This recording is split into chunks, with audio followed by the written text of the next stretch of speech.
Have you ever seen a police dog freeze? Not from fear, not from command, but from something only he could sense? Not a bomb, not drugs, but something engineered never to be found. Because that's what happened. In the middle of Grey Haven International Terminal, when a police dog named Fenrir locked his gaze on a single luxury suitcase and refused to let it pass. No bark, no bite, just a low growl. That ended up stopping a biological weapon no scanner could detect. If you believe some dogs are more than instinct, if you've ever felt the soul of an animal warn you before your mind could catch up, then this story is for you. Drop a comment and tell us where in the world you're watching from. And if stories like this mean something to you, we'd be honored to have you subscribe and walk beside us. Through tales of courage, loyalty, and the shadows only a K9 can see. The lights in Grey Haven Terminal flickered once, just enough for someone like Evelyn Ashwin to notice. She'd always trusted moments like that, the kind that didn't make sense, until they did. It was 5:46 a.m. The sky outside was still a bruised blue clinging to the last shadows of night. Inside, everything smelled like anticipation, coffee, cold steel, and jet fuel. Fenrir moved beside her, silent as a thought. Not every police dog walks like that. As if the world beneath his paws could change without warning. As if he's learned the difference between a routine patrol and a prelude to something irreversible. Evelyn adjusted her patrol jacket, eyes scanning the stream of early passengers. Families, briefcases, business class suits. All of them rushing toward destinations they thought they understood. But her mind wasn't on the crowd. It was on the sound Fenrir hadn't made yet. She remembered the first time he had stopped mid-step. Back in Detroit, no bark, just that same pause. 3 hours later, the terminal had been evacuated. And now he was slowing again, nostrils flaring, eyes sharp, ears tilting ever so slightly toward Gate 11. Not yet, she thought. Let's not start the day like this. But Fenrir, he didn't blink. He didn't shift. He simply stared at one bag, a polished leather trunk, untouched, unclaimed. And in that moment, Evelyn knew. This wasn't instinct. This was memory. It started as a low vibration. Not from the suitcase, not from the terminal floor, but from Fenrir's chest. A rumble so deep it felt like the earth itself was warning her. Evelyn didn't flinch. She didn't need to look twice. That sound wasn't part of routine detection. It was something rarer, darker. She moved, slow and deliberate, positioning herself between the trunk and the crowd. Her hand hovered above her radio. Not yet. Let him lead. Fenrir's body stiffened, tail locked, breath shallow. Then a growl, low and unrelenting, rolled through the terminal. People noticed. A mother clutched her toddler. A security guard turned from his post. Someone started filming. And in that moment, the entire Grey Haven terminal became quiet. As if every wall, every light, every soul had stopped to watch a police dog challenge the silence. The man standing near the trunk, sharp suit, Bluetooth in ear, finally turned. He smiled, but it didn't reach his eyes. Is there a problem, officer? Evelyn met his gaze, calm, professional, but something in her gut curled. She glanced at the name stitched into the leather tag, Jarek Thornfield. And then, Fenrir did something he'd never done in 4 years of service. He broke protocol. Without a command, without a signal, he stepped forward and let out a bark that cracked through the air like a warning shot. And for a split second, every camera, every bystander, even time itself, froze. The man didn't flinch, not at the growl, not at the bark that echoed across Terminal B like a fault line splitting open. Jarek Thornfield tilted his head slightly, fingers still poised over his phone. But Evelyn saw it, the microsecond pause, the weight shift, the narrowing of his eyes like someone calculating exit velocity. Sir, she said gently but firmly, step away from the bag. He smiled. I'm late for a flight. Her hand moved to her badge, not her weapon, not yet. But Fenrir had already moved. One step forward, then another. And then he stood between the man and the trunk. not in alert stance but full protection mode. That position was rare, trained only for bombs or biohazards. No narcotics ever made Fenrir behave like that. Jarek took half a step back, and that's when Evelyn saw it. Not the panic, but the timing. His eyes flicked toward the nearest exit, then back at Fenrir, and he ran. No warning, no hesitation, just a blur of polished leather shoes and a shove that sent a nearby luggage cart spinning. Gray unit, code yellow, suspect fleeing eastbound, Terminal B. Her voice cut through chaos as she took off. But Fenrir, he didn't wait. He leapt forward like a shadow torn loose, clearing carts, dodging rolling suitcases, moving with a speed that turned heads and stopped hearts. Cameras caught flashes of it. The police dog who moved not by command, but by something deeper. Instinct? Number.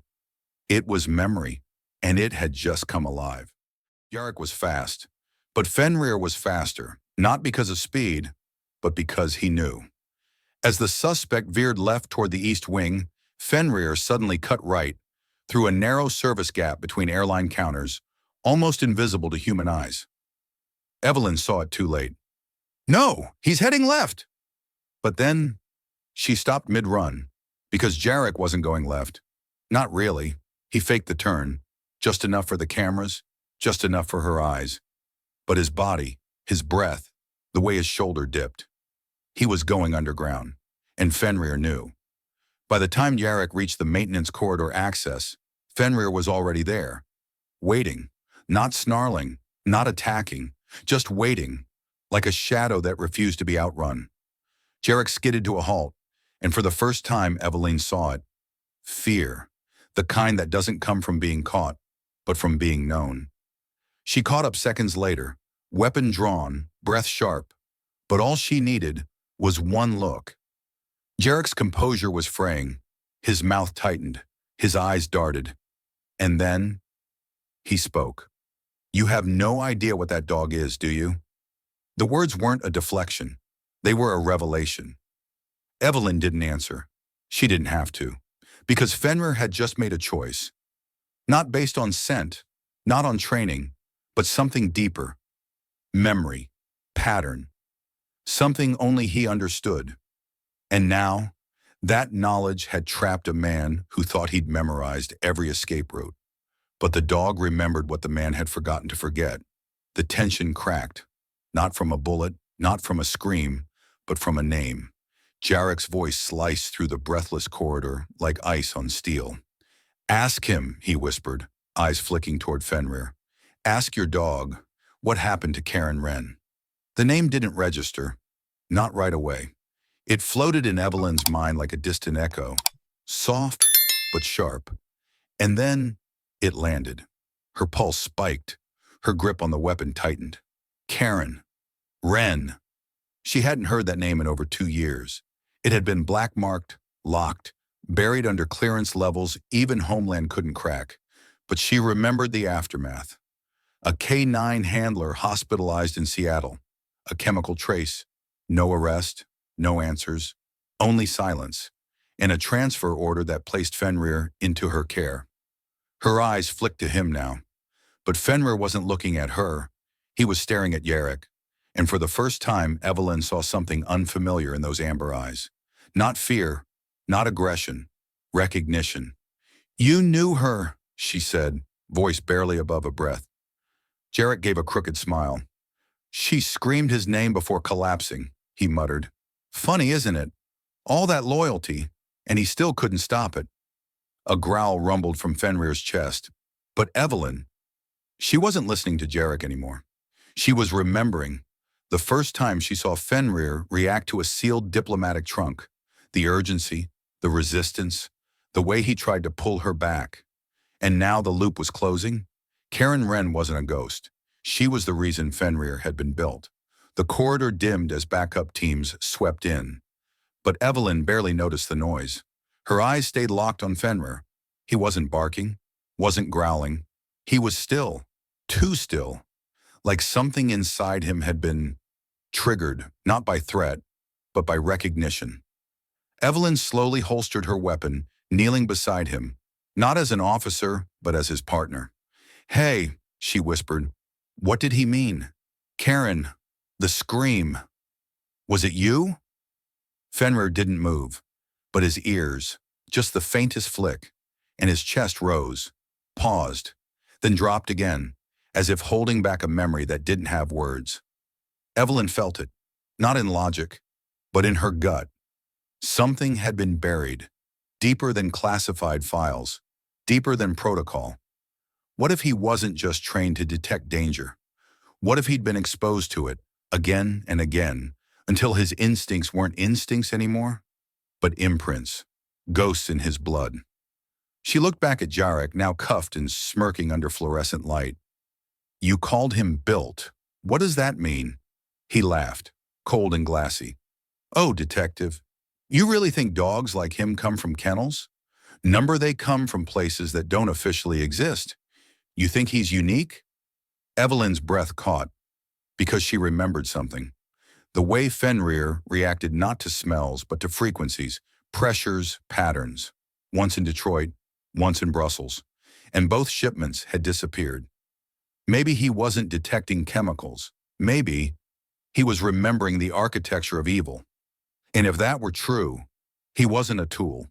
He was a witness, a survivor. And that changed everything. The briefing room was colder than usual, not in temperature, but in truth.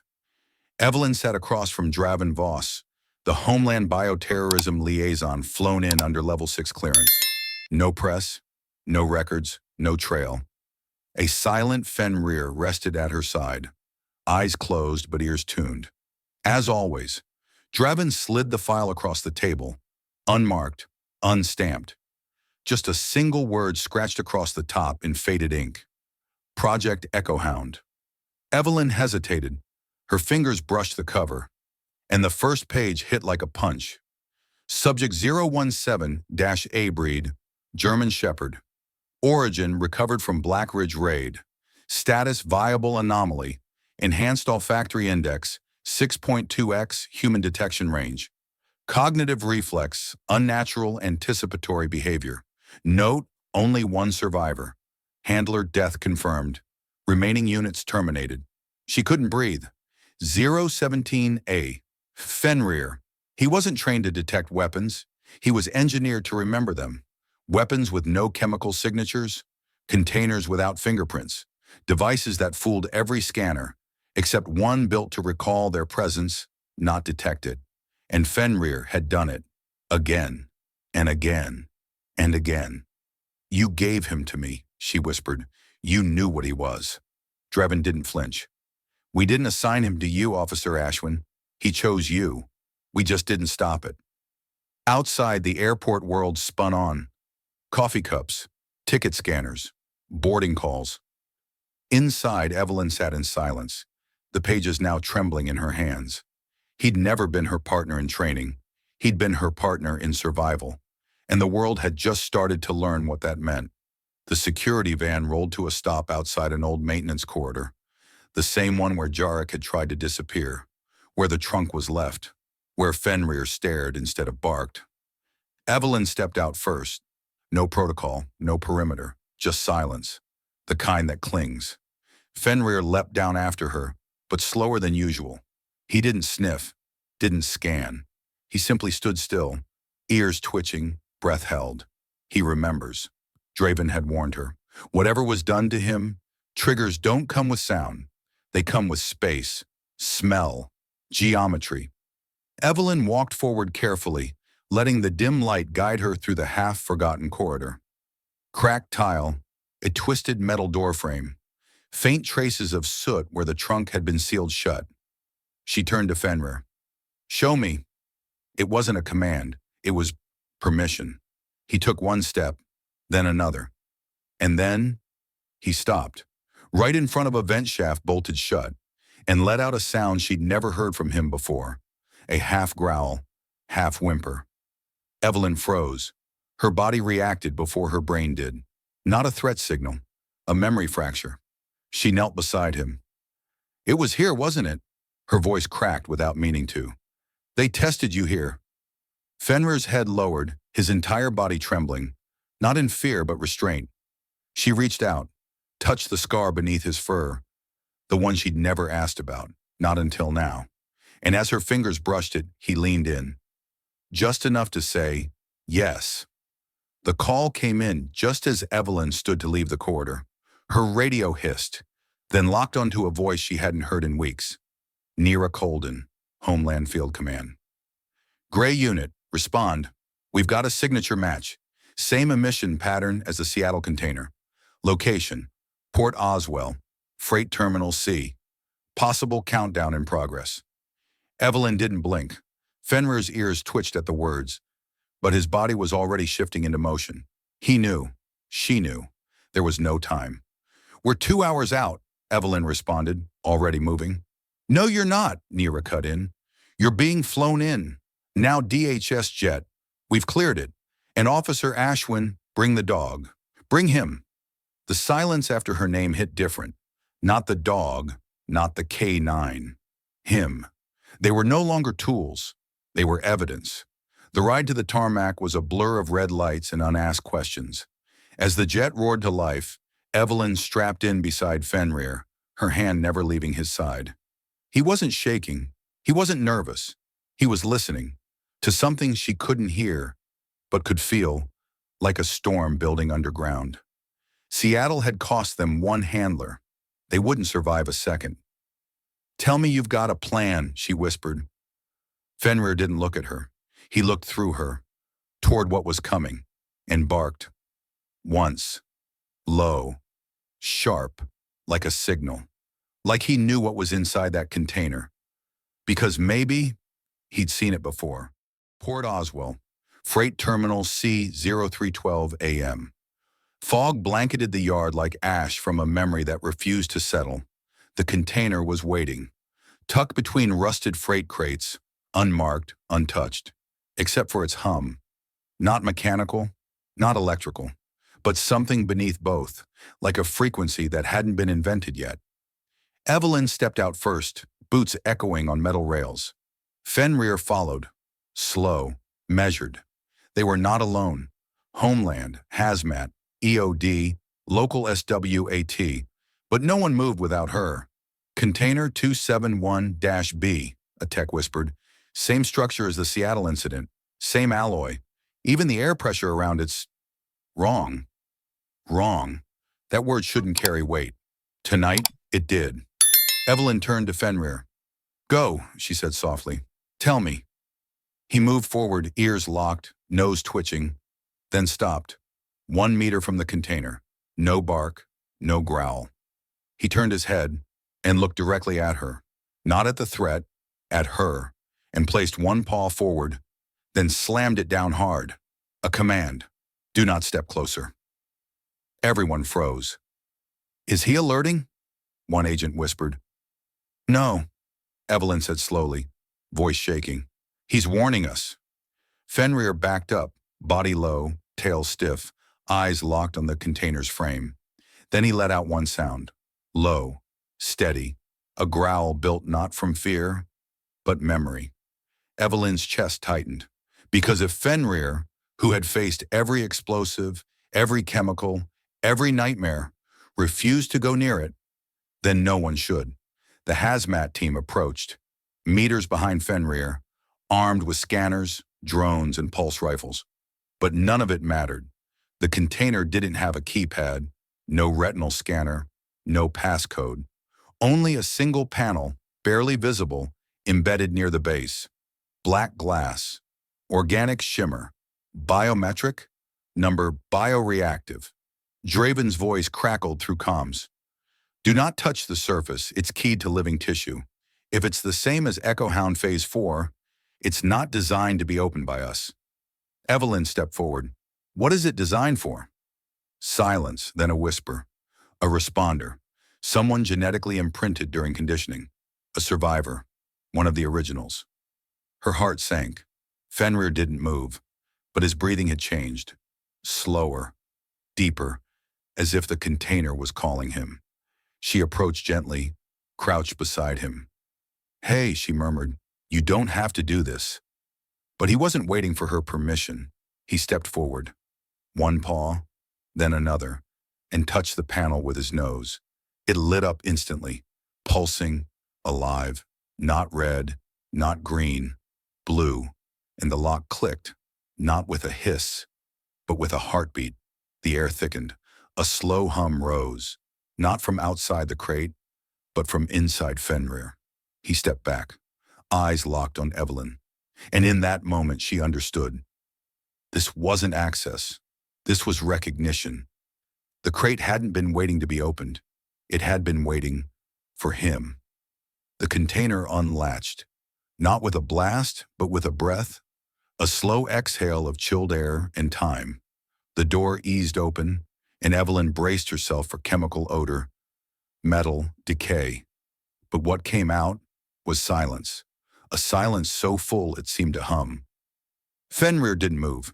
He stared into the darkness, body stiff, ears forward, not alert, listening. And then, a sound, faint, warped, garbled like a broken recording. Echo hound, Fenrir, stand down. Evelyn froze. Her blood ran cold. The voice was human, female, calm, firm. It repeated, louder. Fenrir, down. That's an order. He sat, instantly, without hesitation, as if the world had been waiting for those words. Evelyn turned, throat tight. Who the hell is that? Draven's voice came through her earpiece, brittle as glass. That shouldn't be possible. That command protocol was scrubbed years ago.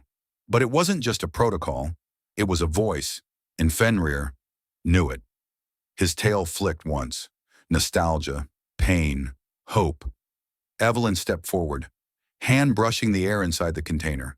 The darkness flickered and revealed a padded interior, soundproofed, wired, with a single speaker still glowing faint blue, and a photo, old, folded, taped to the wall. A woman in uniform, K9 handler patch on her sleeve, kneeling beside a younger Fenrir.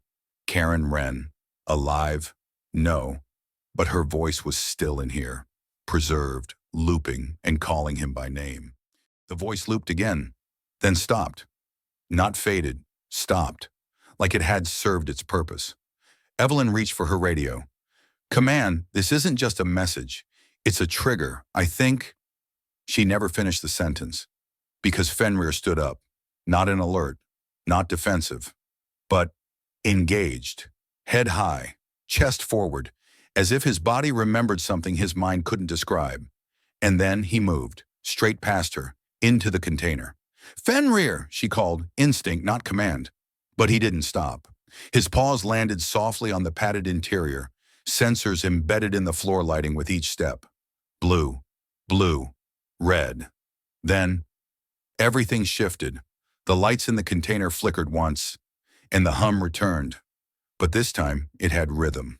Not electronic, biological, like a pulse syncing to Fenrir's own heartbeat. Evelyn backed away. Draven, talk to me. What is this? His voice returned, barely above a whisper. That's not a weapon crate. It's a carrier pod. Phase 5. We didn't finish it. It finished itself. A shock wave of heatless air rippled outward, distorting the fog, bending sound. And inside, Fenrir stood still, eyes glowing faint silver under the interior lights.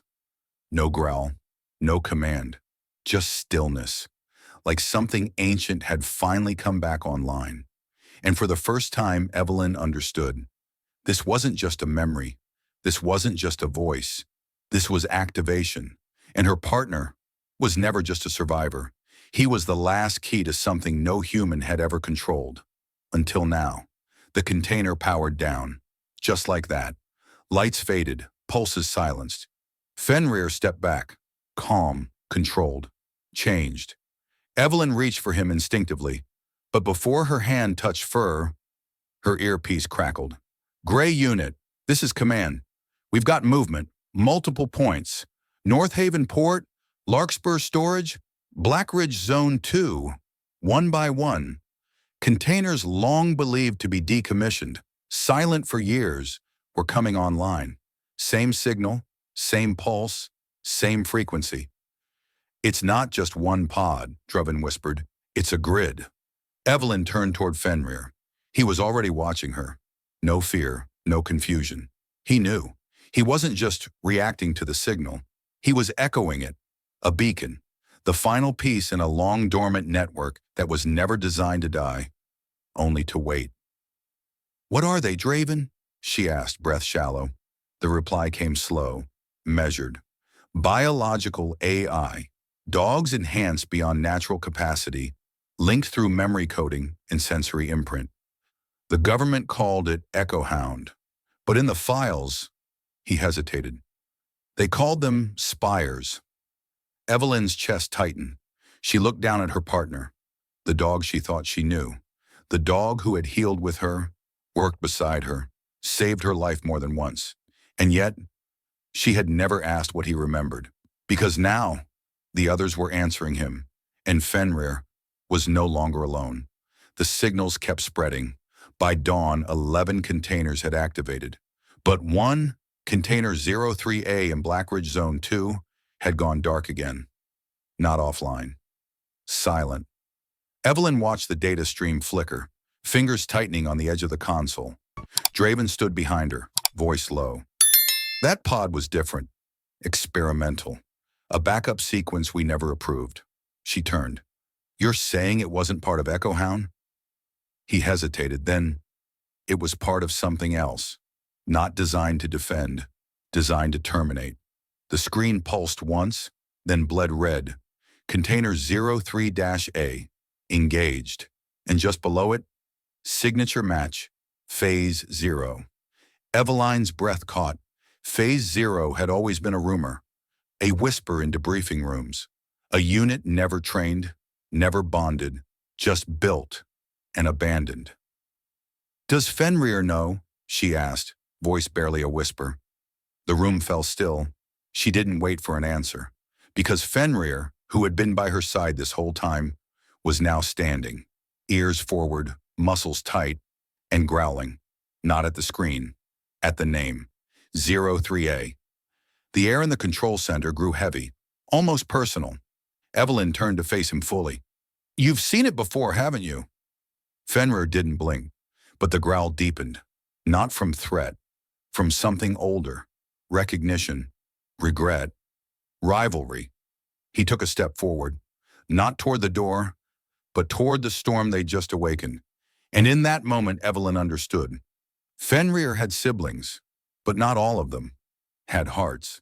The coordinates came encrypted, buried beneath decades of deleted records. Facility T09, Blackridge, subsurface level 4. No logos, no flags, just silence, and what they left behind. Evelyn's boots hit concrete first. Her breath crystallized in the stale, untouched air. Fenrir moved slowly beside her, every step more hesitant than the last. Not because of fear, but memory. The walls were scarred, scratches, teeth marks, claw drags too deep to belong to training sessions. This wasn't a lab. It was a holding ground, a proving ground. She paused at the rusted entrance to Test Chamber 0. A red light blinked, faint, stubborn. One terminal still lived. She stepped closer.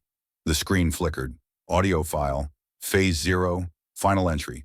Date, unknown. Clearance, redacted. A voice played, not human, not fully artificial. A synthesized whisper, distorted, glitching. "They made me, but never touched me. I was the control. No bond, no handler, no voice to follow. Just memory and survival." Fenrir froze. The voice wasn't unfamiliar. Evelyn leaned in. "I watched the others learn love. Watched him, the one who still dreams. But dreams are not defense. I became what they feared most, a result without rules." The screen cracked, glass fracturing under its own glow. Fenrir let out a sound, not a growl, not a whimper, a whine, low, wounded. Evelyn didn't touch him. She knew. This place wasn't just where he was trained. It was where he lost his first family. And now, one of them was still talking. The final door slid shut behind them, sealing Test Chamber 0 in a silence that felt almost ceremonial. The recording had ended, but its echo hadn't. On the cracked console, a new prompt blinked into life. Phase 0 has initiated link request. Accept, purge system. Two options. One irreversible. Evelyn stood frozen. Behind her, Homeland was already preparing the failsafe. A full-scale signal purge. All spires. All units. Gone. Shut it down, a voice crackled through comms. Dravens. Urgent. Shaken. We can't risk whatever Phase 0 became. Wipe the grid. Now. But Evelyn wasn't listening. Not to them. She was watching Fenrir. He wasn't looking at the prompt. He was looking at her. Waiting. Not for orders. For trust. And in that moment, she understood. This was never about destroying the past. It was about facing it. Phase 0 had been abandoned. Forgotten. But it had never stopped remembering. And now, after years of silence, it had reached out. Not to threaten. To be seen. Evelyn's fingers hovered over the keyboard. Her heart thundered. If she chose purge, the world might be safe. But Fenrir would never be whole. If she chose accept, she breathed, then moved. One key. Accept. A single blink. Then the screen went black. Fenrir didn't bark. He simply walked to her side and exhaled, like something inside him had just let go. No GPS, no maps, just Fenrir, leading. They left the facility in silence, the sky still bruised from night, dawn hesitant on the horizon. Evelyn didn't ask where they were going. She just followed, down broken access roads, through woods no drone had charted, past silence so deep it pressed on the lungs. And then they arrived. A clearing, wide, circular. Trees curved outward, unnaturally, like something had pushed them. In the center, a collapsed structure. Metal ribs curled like fossilized remains, half submerged, forgotten. Fenrir slowed, not cautious, reverent. He approached what looked like nothing more than twisted debris, then stopped and stared. Evelyn stepped beside him. Her boots sank slightly into ash. Not soil, ash. This wasn't just where something had been built. This was where something had ended. A rusted panel jutted from the ground, and a faded ID tag still clung to it. Project SPZ/Phase 0. Final prototype testing, Site C. Her heart sank. This was the proving ground. Not in the files, not in the footage, only in the dog's memory. Fenrir lowered himself slowly to the ground. Not lying, not resting, remembering. And then, a sound. Mechanical, deliberate. From the far side of the ruin, a shape emerged. Not charging, not attacking, waiting. Another dog, sleek, silent, eyes dim with static, scar over its right flank, burned through serial code. And then it spoke, not a bark, but a voice. You should not have come.